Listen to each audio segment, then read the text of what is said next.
कहानी की शुरुआत होती है गांव के मुखिया की पत्नी से, जिसे सजने संवरने का बहुत शौक है। उसकी बाली कहीं गिर जाती है और जैसे ही वह उसे उठाने के लिए नीचे झुकती है, अचानक एक सांप फुफकारता हुआ बाहर निकल आता है। यह देखकर उसके होश उड़ जाते हैं। गांव का मुखिया फौरन सांप पकड़ने में माहिर राजा कन्नू को मदद के लिए बुलाता है। राजा कन्नू बड़ी आसानी से गोदाम में सांप को पकड़ लेता है और साथ ही मुखिया की पत्नी की जमीन पर गिरी हुई बाली भी ढूंढ कर दे देता है। नेक दिल राजा कन्नू इस काम के लिए एक पैसा भी नहीं लेता। लोग कहते हैं कि अच्छे लोगों के साथ हमेशा अच्छा होता है, लेकिन यही घटना राजा कन्नू के लिए एक भयानक सपना लेकर आती है। अगले ही दिन मुखिया के घर में चोरी हो जाती है और सारे गहने लूट लिए जाते हैं। मुखिया की पत्नी शक के तौर पर सबसे पहला नाम राजा कन्नू का लेती है, सिर्फ इसलिए क्योंकि कल सांप पकड़ते समय उसने उसके गहने देखे थे। पुलिस की एक टोली फौरन राजा कन्नू को गिरफ्तार करने उसके घर पहुंच जाती है। इत्तेफाक से उस वक्त राजा कन्नू काम के सिलसिले में शहर से बाहर एक ईंट भट्ठे पर मजदूरी कर रहा होता है। पुलिस को लगता है कि वह जुर्म कबूल करने के डर से भाग गया है।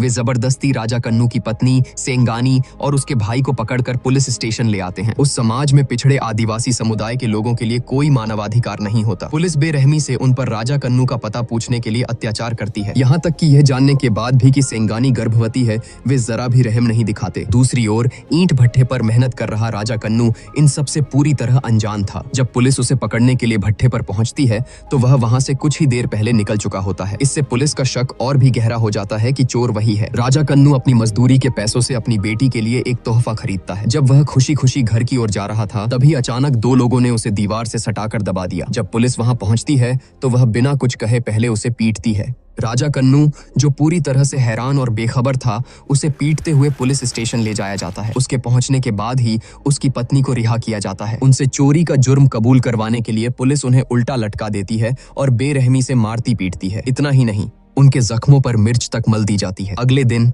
जब सेंगानी अपने पति से मिलने आती है तो राजा कन्नू का पूरा शरीर घावों से भरा होता है। उसका भाई अब और दर्द बर्दाश्त नहीं कर पा रहा था और झूठा जुर्म कबूल करने के लिए तैयार था, लेकिन राजा कन्नू इसके लिए राजी नहीं हुआ। उसका मानना था कि जख्म तो कुछ दिनों में भर जाएंगे, लेकिन इज्जत एक बार चली गई तो दोबारा कभी लौट कर नहीं आएगी। उन्हें वकील चंद्रू के बारे में पता चलता है। वे चंद्रू से मिलते हैं और उन्हें शुरू से लेकर अंत तक पूरी घटना बताते हैं। लेकिन जब चंद्रू पुलिस की जांच रिपोर्ट देखता है तो उसे पता चलता है कि हालात उनके बहुत खिलाफ हैं। रिपोर्ट में लिखा था कि वे हिरासत से भाग गए थे, जिसके बाद एक डॉक्टर और एक दवा की दुकान के मालिक ने उन्हें देखा था। एक सुनार ने भी गवाही दी थी कि 3 लोगों ने उसे चोरी के गहने बेचने की कोशिश की थी।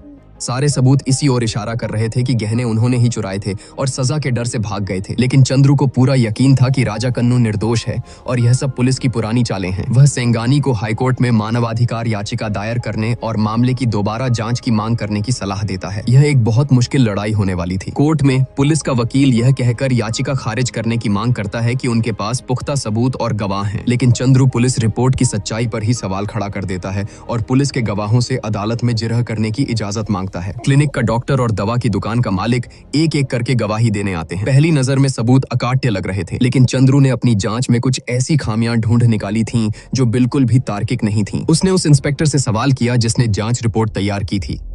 दवा की दुकान पुलिस स्टेशन से कितनी दूर है और किस दिशा में है?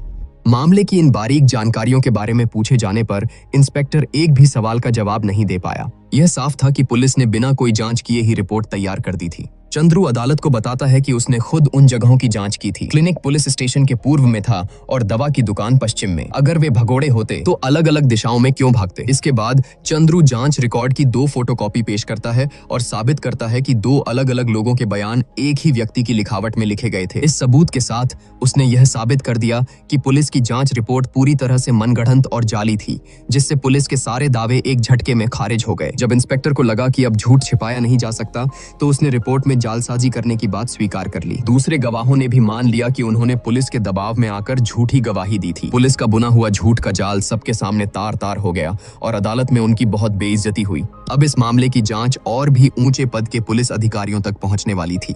यह देखकर पुलिस ने एक और घिनौनी चाल चली। सेंगानी पर केस वापस लेने का दबाव बनाने के लिए उन्होंने दिन दहाड़े उसकी बेटी को अगवा कर लिया।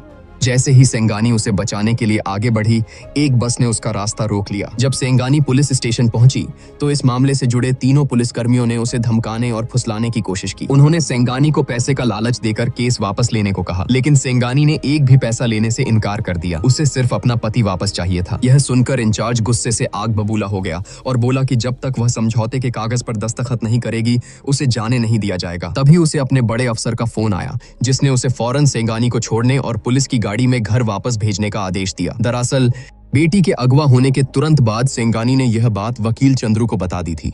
चंद्रू ने अदालत के जरिए पुलिस पर दबाव बनाया, जिसके कारण इंचार्ज को मजबूरन उन्हें छोड़ना पड़ा। लेकिन सेंगानी ने पुलिस की गाड़ी में बैठने से साफ इनकार कर दिया। वह उन्हें किसी भी हाल में यह उम्मीद नहीं देना चाहती थी कि वह केस वापस लेगी। मामले की सुनवाई फिर से शुरू हुई और इस बार पुलिस अधीक्षक खुद अदालत में मौजूद था। पुलिस ने एक नया और महत्वपूर्ण गवाह पेश किया। यह उस जगह का मालिक था जहां राजा कन्नू का भाई काम करता था। मालिक ने गवाही दी कि उसके पास भाई का फोन आया था। फोन पर भाई ने कहा था, हम पुलिस की पकड़ से भाग निकले हैं और शहर छोड़ दिया है। घर पर बता देना कि चिंता न करें। मालिक ने जोर देकर कहा कि भाई उसके पास 10 साल से काम कर रहा था, इसलिए वह उसकी आवाज पहचानने में कोई गलती नहीं कर सकता।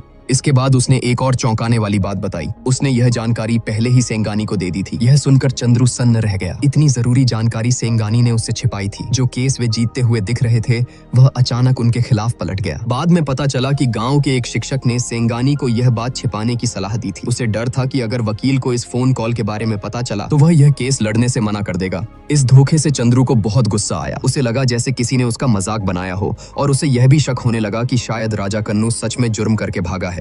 उसने गुस्से में केस की फाइलें फाड़ दी और यह मामला छोड़ने का फैसला कर लिया। तभी शिक्षक ने उसे बताया कि राजा कन्नू का भाई तो अनपढ़ है, वह अक्षर तक नहीं पहचानता, तो भला वह फोन कैसे कर सकता था। दोनों के बहुत अनुरोध करने पर चंद्रू ने मामले की जांच जारी रखने का फैसला किया। उसने उस जगह के सारे फोन कॉल रिकॉर्ड निकलवाए और एक एक करके उनकी जांच शुरू की, ताकि यह पता चल सके कि भाई ने किस जगह से फोन किया था। आखिरकार उन्हें एक फोन बूथ पर शक हुआ। वे फौरन रात में ही उस जगह के लिए निकल पड़े, लेकिन बूथ का मालिक 1 महीने पुरानी बात को याद नहीं कर पा रहा था। उनके पास आसपास के इलाके में सुराग ढूंढने के अलावा कोई और चारा नहीं था। उस रात सेंगानी ने अपनी गलती के लिए माफी मांगी और चंद्रू ने उनके लिए जो कुछ भी किया था उसके लिए उसका धन्यवाद किया। उसने कहा कि उसके पास सबसे कीमती चीज सिर्फ उसका हार है जो राजा कन्नू ने उसे शादी पर दिया था और वह उसे फीस के तौर पर चंद्रू को देना चाहती है। लेकिन चंद्रू इंसाफ के लिए लड़ने वाला वकील था। वह इस तरह के मामलों के लिए कभी कोई फीस नहीं लेता था। चंद्रू और सेंगानी की मेहनत और लगन ने फोन बूथ के मालिक को बहुत प्रभावित किया। अगली सुनवाई में वह खुद राजा कन्नू का गवाह बनकर अदालत पहुंच गया। मालिक को वह दिन अच्छी तरह याद था,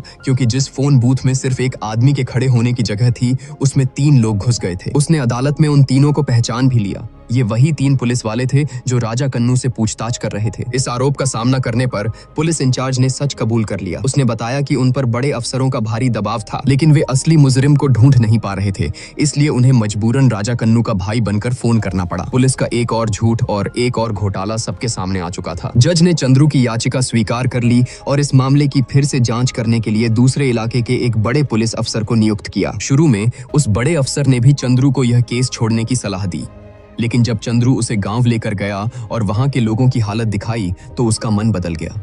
उस गांव के ज्यादातर लोग पुलिस के झूठे मुकदमों और बर्बरता का शिकार हो चुके थे। उन्हें ऐसे जुर्म कबूल करने के लिए पीटा जाता था जो उन्होंने कभी किए ही नहीं थे।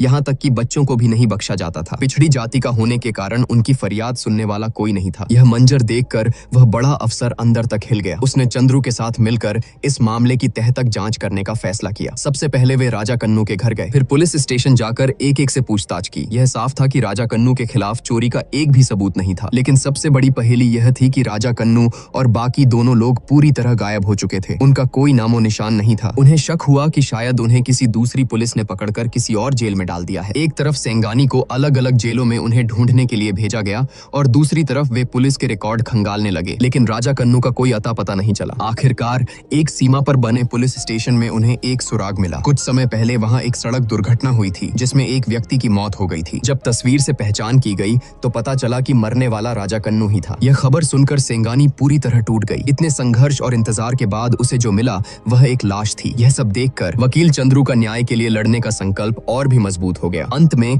इस मामले में शामिल तीनों पुलिसकर्मियों ने अपने बड़े अफसर के सामने सच उगल दिया। उन्होंने कबूल किया कि वे केस को जल्द से जल्द बंद करने के लिए राजा कन्नू पर अत्याचार कर रहे थे, लेकिन राजा कन्नू किसी भी हाल में झूठा जुर्म कबूल करने को तैयार नहीं था। गुस्से में आकर उन्होंने उसे पीट पीट कर मार डाला। अपना जुर्म छिपाने के लिए उन्होंने राजा कन्नू की लाश को एक गाड़ी में डाला और उसके दोनों भाइयों को भी साथ ले गए, ताकि यह कहानी बना सकें कि तीनों जेल से भाग गए हैं।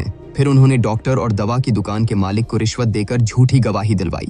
इसके बाद उन्होंने राजा कन्नू की लाश को सड़क के किनारे फेंककर उसे एक सड़क हादसे का रूप दे दिया, लेकिन पुलिस अधीक्षक ने अपनी साख बचाने के लिए उन तीनों का साथ दिया। उसने अदालत में यही कहानी दोहराई कि राजा कन्नू भागने के दौरान एक सड़क हादसे में मारा गया और बाकी 2 लोग डर के मारे अब तक भागे हुए हैं। उसने अदालत से जांच की अर्जी खारिज करने की मांग की, लेकिन चंद्रू ने एक बार फिर पुलिस के झूठ का पर्दाफाश कर दिया। पुलिस ने कहा था कि राजा कन्नू रात 9:50 पर भागा और उन्होंने 10 बजे के करीब अपने बड़े अफसर को फोन पर सूचना दी, लेकिन चंद्रू की जांच में पता चला कि उस रात सिर्फ एक ही कॉल 9:10 पर की गई थी।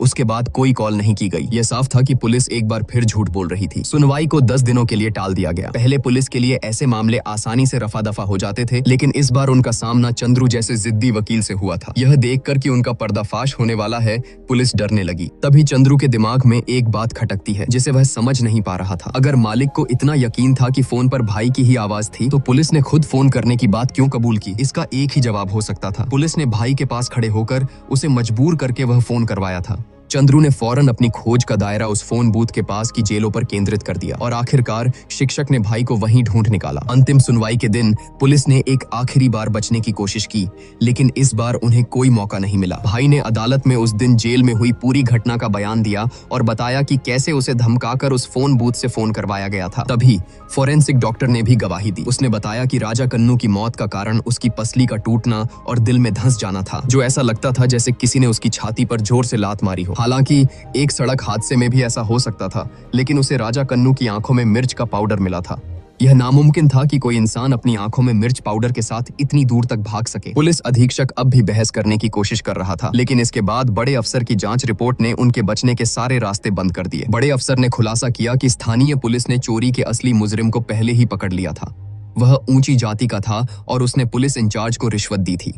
अंत में राजा कन्नू को बलि का बकरा बना दिया गया। जांच टीम को लाश फेंकने की जगह से गाड़ी के टायर के निशान और खून के धब्बे मिले थे, जो जांच करने पर स्थानीय पुलिस की जीप और उन तीनों पुलिस कर्मियों के ही निकले। आखिरकार सच सबके सामने था। राजा कन्नू को सभी आरोपों से बरी कर दिया गया। अदालत ने तीनों पुलिस कर्मियों को गिरफ्तार करने का आदेश दिया और सेंगानी को मुआवजे के तौर पर जमीन का एक टुकड़ा देने का हुक्म सुनाया। यह सिर्फ सेंगानी की जीत नहीं थी, बल्कि यह निचली जाति के उन सभी लोगों की